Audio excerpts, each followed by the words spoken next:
எப்படியாவது வேலைக்கு போயிடு பாண்டி. வீட்ல சாப்பிட கூட எதுவுமே இல்ல. நிச்சயமா செலக்ட் ஆகிடுவம்மா.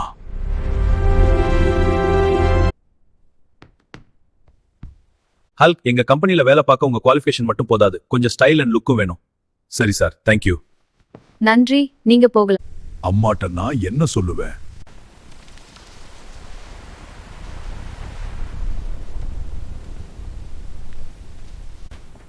காப்பாத்துங்க சார், என்னாச்சு? உடனே ஹாஸ்பிட்டல் போகணும்.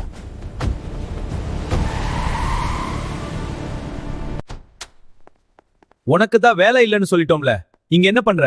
ஆமா, நீங்க என்ன பண்ணிட்டு இருக்க? என்ன பேசிட்டு இருக்கீங்க எல்லாரும்? என் உயிரை காப்பாத்துனது அவர்தான். ஹல்க், என்ன வேணாலும் கேளுங்க. சார், எதுவும் வேணாம் சார். வேலை கேட்டு வரவங்க கிட்ட திறமை இருந்தாலும் அழகு முக்கியம்னு சொல்லாம இருந்தாலே போதும்.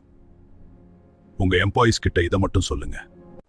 மிஸ்டர் பாண்டி, உங்கள மாதிரி ஒருத்தர் எங்க கம்பெனிக்கு தேவை. நீங்க தான் என் கம்பெனி மேனேஜர். என் வேலையை நேர்மையா செய்வேன் சார். அம்மா, எனக்கு வேலை கிடைச்சிருச்சு. ரொம்ப சந்தோஷம் பாண்டி.